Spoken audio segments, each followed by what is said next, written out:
It is now 6:30. We'll call to order the Tuesday, August 18th, 2026 regular session of the City of Lewisville Planning and Zoning Commission. First order of business is to announce that we do have a quorum present. And I will call for approval of minutes. Consider the minutes of the July 7th, 2026 regular meeting. Motion to approve. Motion by Joshua. Second. Second by Karen. Please vote. And motion passes 7-0. Next, we have a public hearing. Oh gosh, okay. Let me, get the marathon going here. An ordinance of the Lewisville City Council amending Volume 2 of the Lewisville City Code, known as the Unified Development Code, amending Article 2, Chapter 2, definitions to add and modify definitions impacted by the changes below. Amending Article 3, Chapter 4, Section 3, engineering site plan requirements and approval, to require outside storage to be shown on engineering site plans and make other non-substantive changes.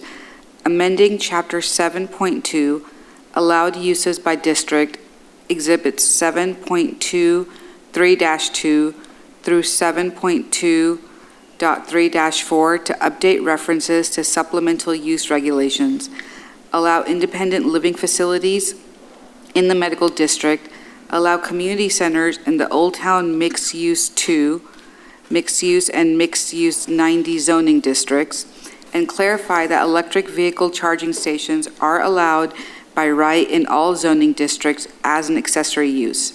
Amending Article 7, Chapter 3, Supplemental Use Regulations to modify certain supplemental use standards, regulating accessory buildings and structures, backyard cottages, bed and breakfast, food truck parks, hotels, motels, inns or extended stay hotels, home occupations, outside storage, independent living, assisted living, long-term care or continuing care facilities, single-family attached dwelling townhouses, solar energy systems, state licensed vehicle storage facilities, temporary construction buildings, and multifamily dwellings, to add supplemental standards for unmanned aircraft systems and to clarify relief procedures for supplemental use regulations.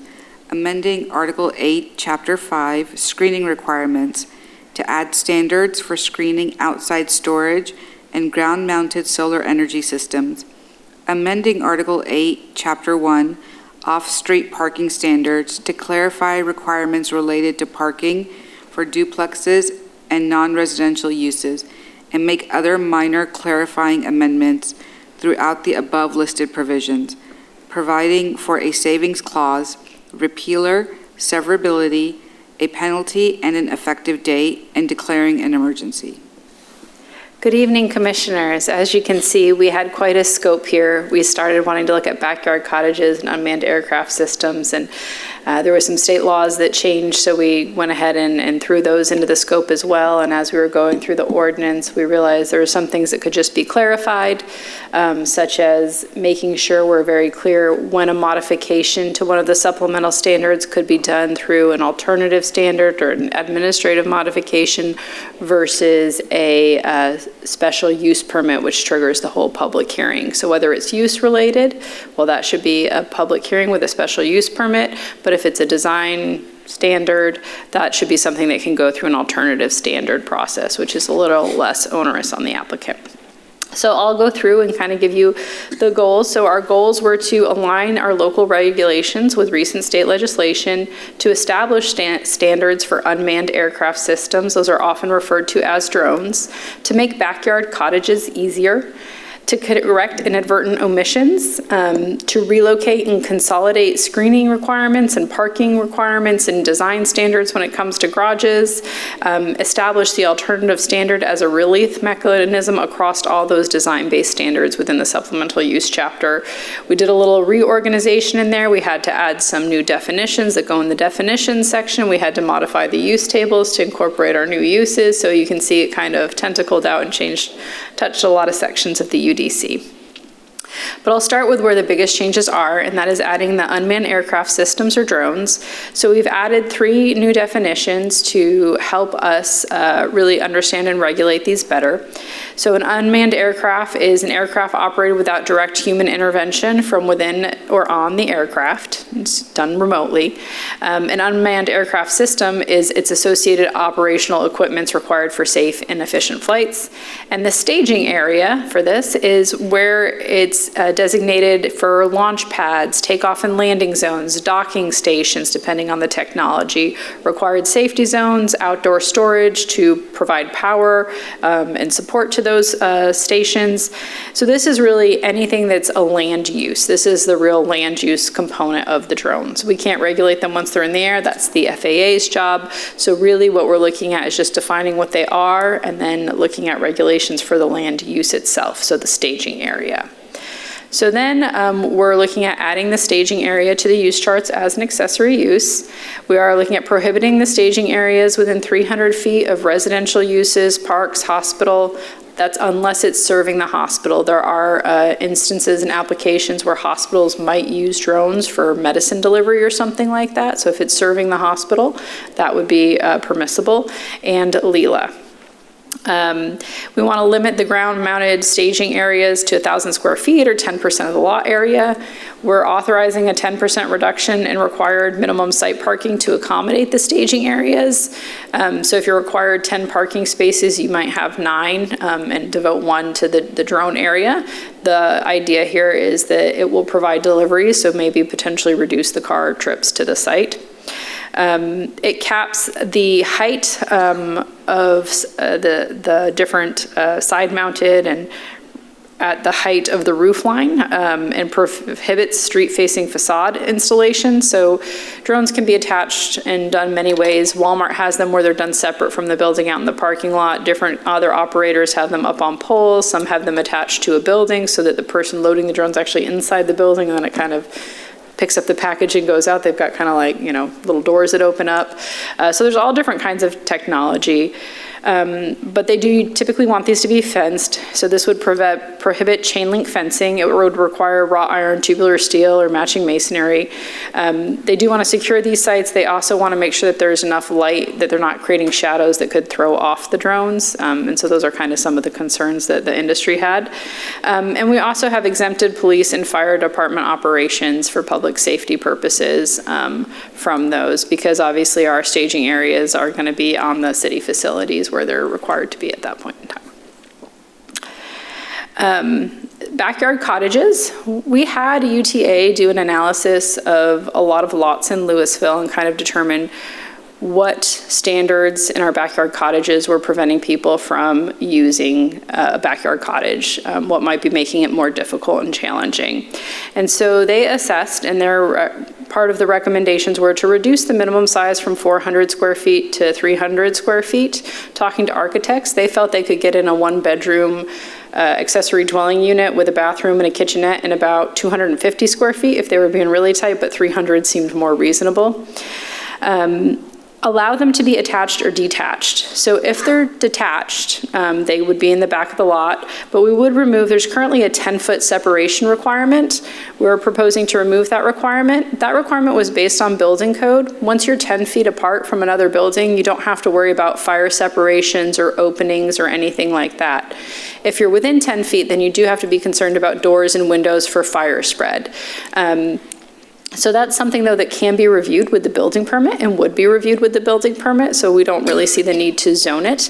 And it would make it easier in some instances where the yard space is smaller to build a backyard cottage. And then if they're attached, they still need to comply with all the zoning height and yard requirements for the main house. So they still need to be within the same setbacks of the main house. They're looked at more as an extension of the structure, although they have a separate entrance, and they're still limited in size. So you can't kind of use this as a workaround for a duplex, because it's got to be less than the main structure in terms of size area. And then we added some parking flexibility. The language currently in the code was a little bit confusing to read, and we just wanted to simply state you need 1 dedicated off-street parking space for the backyard cottage, removing the different restrictions on where and how that looks. We do still have standards that prevent the entire front of the yard from becoming the driveway and parking area, or the garage door from exceeding a certain percentage of the home facade. Those would still be applicable, but we wouldn't have any other standards. You just have to find another parking space. And then remove the specific prohibition against temporary buildings, not because we're allowing temporary buildings, but because that's redundant and they're not allowed anyway. So just to clarify that, the temporary residential structures are already prohibited. We don't allow those per building code. And here you can see some of the maps where they looked at where could you fit reasonable backyard cottages in existing lots in kind of typical neighborhoods in Lewisville. And in some of our neighborhoods, it was like maybe 40% of the lots could maybe fit one. And so that makes it really hard because maybe those homeowners don't want one and the homeowners that don't have the room do. So we wanted to make it a little more flexible for everybody. And we're also doing some changes to our uses. So one thing we're doing is we're adding electric vehicle chargers as a allowed accessory use. We have been allowing these as an accessory use with a building permit. People have, converted their garage to have a port for their car to charge, and that's been fine. We've had gas stations that have added a couple of ports. We have some at City Hall and the library and Thrive. But when we wanted to just make it clear, we did get the Charging Smart Bronze designation in 2025, and one of the things they look for is, does your code explicitly allow it by right in different zoning districts? So this will get us some extra points there, as well as clarify to everybody, yes, it's allowed, get a permit, and you can install that. Independent living, we added that to the medical district. It had been in the previous zoning ordinance before we switched to the UDC. Independent living, assisted living, continuing care facilities, we had treated those all the same. They're all age restricted where you're 55 and up. And those had always been mostly allowed in the medical zoning district as a way to prevent them from turning into full-blown apartments in the future. Because if they're zoned medical, that 55 age restriction is part of the zoning, essentially. And so adding independent living centers back to that medical zoning district. And then allowing community centers in the Old Town mixed-use districts, which they weren't. We didn't really have them before, but that is a use that people want to have meeting spaces and gathering spots. Sometimes they're nonprofit driven, so allowing those to happen within our Old Town zoning district. Some other changes are for food truck parks. We've removed the 12-hour operational limit and commissary requirements. That's based on state statutes related to food truck parks. They've restricted how cities can regulate those food truck parks. And in practice, a lot of food truck parks might have a truck parked there for a while. They might have the commissary right there at the food truck park anyway. So as long as they're still meeting health code and getting all their license requirements from per the state, that's acceptable.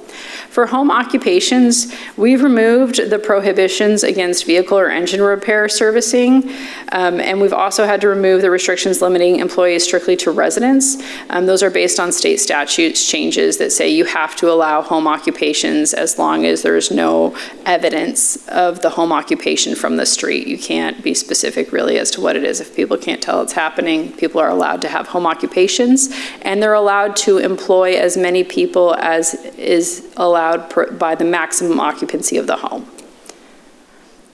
And so we're changing to get in compliance with state statutes there. For some other regulations, bed and breakfasts, we extended the maximum guest stay from 10 days to 30 days. We don't really have any bed and breakfasts currently in Lewisville, but since all hotels in Lewisville are allowed to have stays up to 30 days, after that it's an extended stay. We figured, why are we treating these differently? And that will just prevent any problems potentially in the future. Vehicle storage facilities previously allowed storage to 30 days.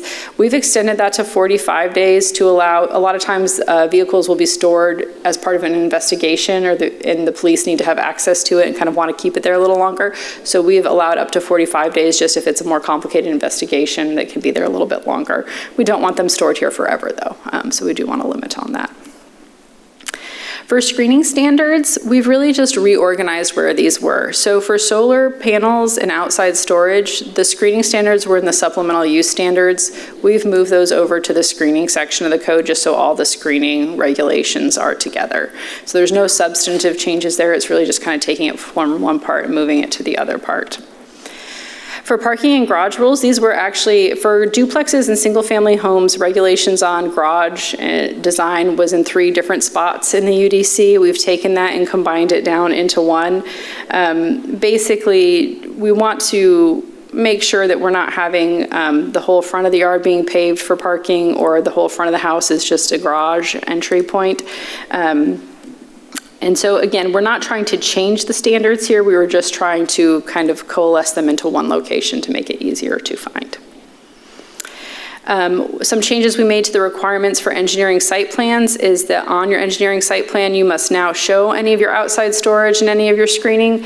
In practice, this was mostly done, but now it's clearly required by the code that you need to show what your outside storage areas are going to be, because there are both limitations depending on your zoning, how much outside storage you're allowed, and there are requirements based on what screening you're required to provide. And so this just makes it clear, yes, you do show that on your engineering site plan submittal so we can review it. So that's a lot of revisions. I'm happy to answer any questions. Staff's recommendation tonight is approval of the proposed, or recommending approval of the proposed UDC text amendments to the City Council. That was a lot. It was very thorough, though. Does anybody have any questions for staff? I've got a couple curious points. Sure. Leela is mentioned in the UAV location. Is there any current prohibition for flyover of Leela, or how does that manage? So the dam could be considered sensitive infrastructure, so there can be regulations on flying over the dam. It's really federal Army Corps of Engineer lands, so it would be kind of, it's up to FAA and the federal government really on anywhere that they can fly. We can't regulate that. I'm not aware of anything that prevents them from flying over Leela currently, but we certainly don't want the staging areas near Leela. Yeah. An observation that may or may not be appropriate for this area, this topic, but the habitat impacts below the federal property, the federal take line, may be worth considering. Yeah. Thank you. The other is we did quite a bit of review of the second Walmart installation for UAVs, and they were very proud, and it's very cool technology they're using. How does what we're reviewing today impact? Did they exceed the roofline height with those, I don't know, stanchions? I don't know what they call them. The freestanding things? Yes, let me.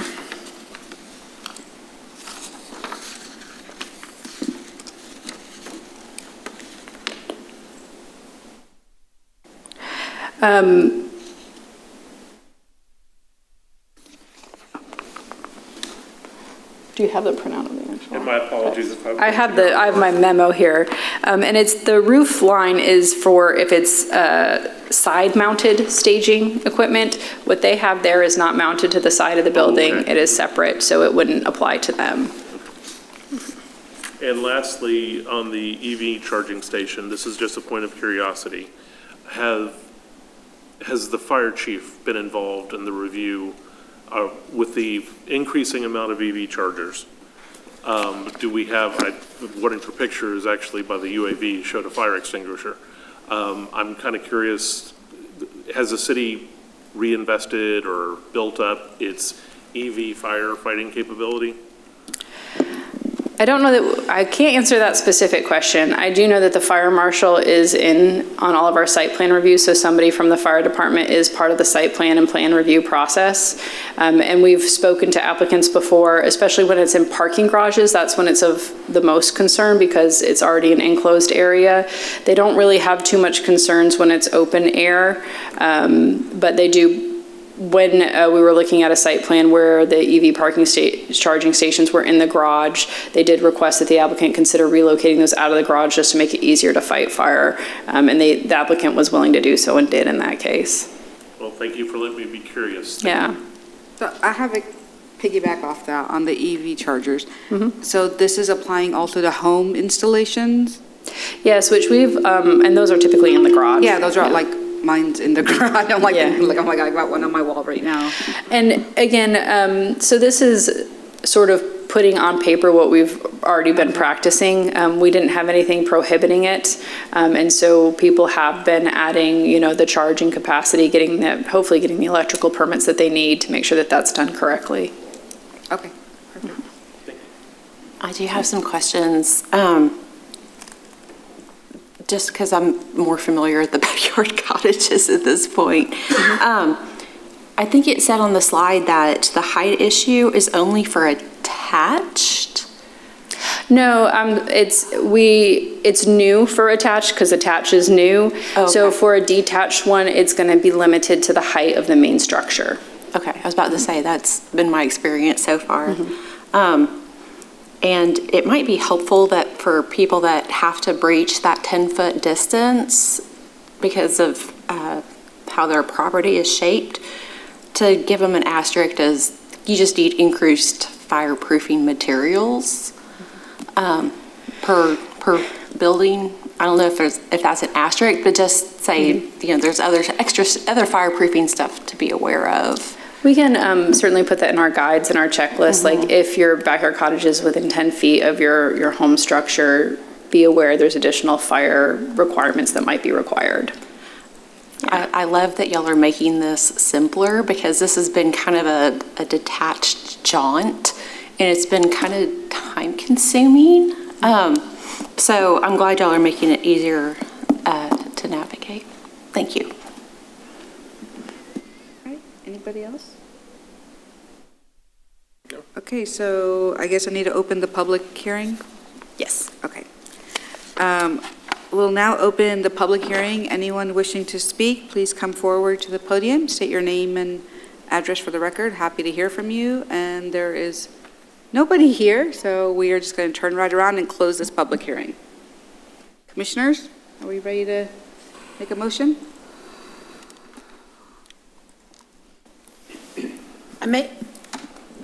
I make a motion to approve the amendments as presented. Motion by Francis, Second.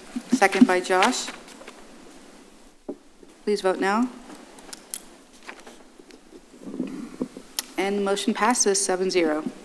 Commissioners, this item will be considered by the City Council, who will hold a second public hearing and make a final decision on Monday, September 21st, 2026 at 7:00 p.m. Thank you. Thank you. Next item on the agenda is a presentation. Receive an update on revised policy statement 1.0 administration, section 2, City Council meeting speaker protocol.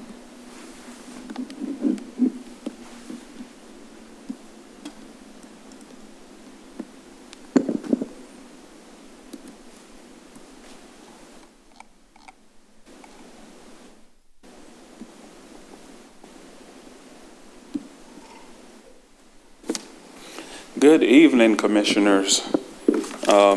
So this is to just give y'all an update. This is something that was passed earlier this year in May.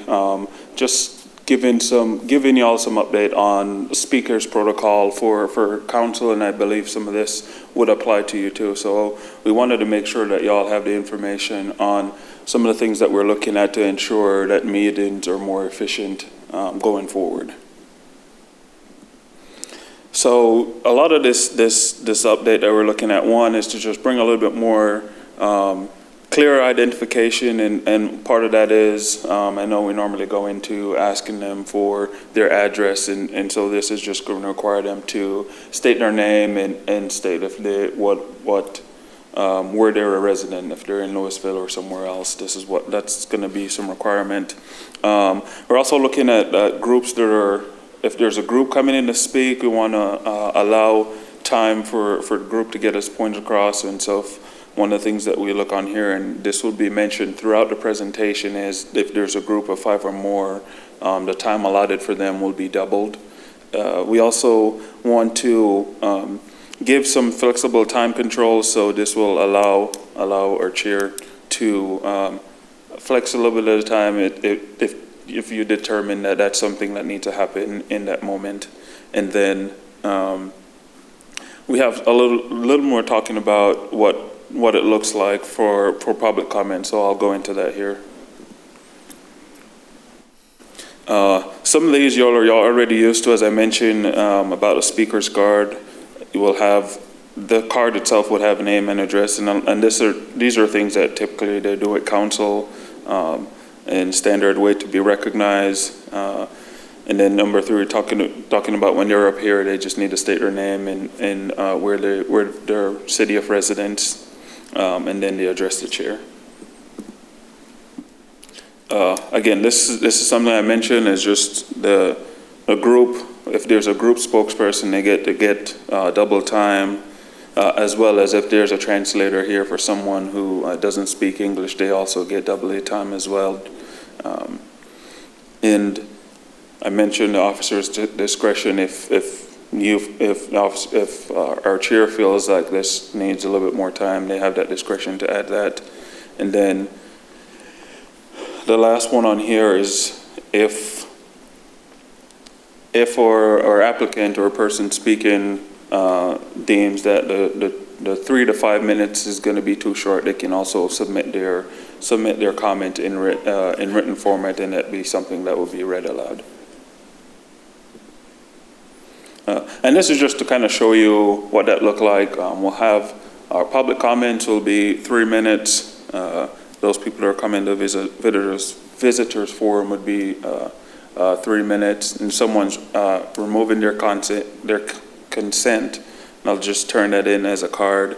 If there's a presentation, if there's an applicant doing a presentation in the public hearing, that will be 10 minutes. And then there'll be additional 5 minutes for rebuttal if there's going back and forth on that. For public hearing, all applicants are given allotted 5 minutes for that. And then for regular hearings, it'll be a 3-minute time frame for that.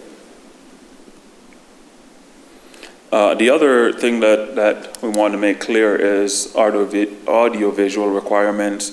We're recommending that there be no thing with audio, no videos, no external links, but the document be submitted in PDF, and preferably, it says city secretary on here, and that would just be our staff, get us whatever they want to present to the commission, preferably that week before we have our meeting.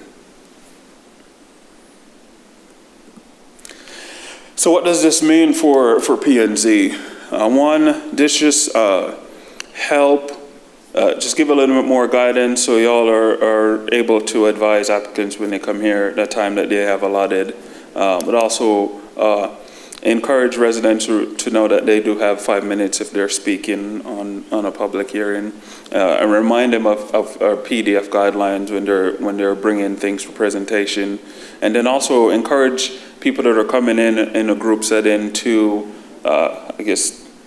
present what they're bringing to our commission or to the council at a unified front by having a group spokesperson, which will give them more time to get their point across. And then again, if what they're trying to state to the commission might be longer than the 3 to 5 minutes that's allotted, they'll have, if their comments are submitted in written format, they'll be able to get all their points across because it will be read by our officer. And those are just really the update I have to share. I just wanted, like I said, this was something that was passed back in May by the City Council in our policies, and I just wanted to make our commission aware of these updates and changes. Do y'all have any questions? Perfect. No questions for me. Well, the last thing I want to talk about is we have our annual APA conference, American Planning Association Texas chapter. Our conference is local. It's down the street in Irving, October 14th through 16th. And I know our senior planning tech, Patty, has sent out an information on that, but I wanted to remind y'all that that's coming up. And if y'all would like to attend, please let her know at your earliest convenience so we can get you registered. If you want to attend the all conference, we can do that. If you just want to be there for one day, we'll also have that as well. I know I can speak for myself. I'll be working on some of the short courses that's specific for elected officials, and so we'll have about 6 of those throughout the conference. So if you want to take advantage of those, there's opportunity for that, as well as other things that's happening at the conference. But we encourage y'all to come out and come see what the different things that are happening in the planning world and learn best practices that we can continue to implement here as a city. All right. Thank you. Richard, do we have any announcements? No announcements. No announcements? All right, then I will entertain a motion to adjourn. Move to adjourn. Second. Motion by Karen, second by Josh. It's 7-0, we are adjourned. Thank you, everyone.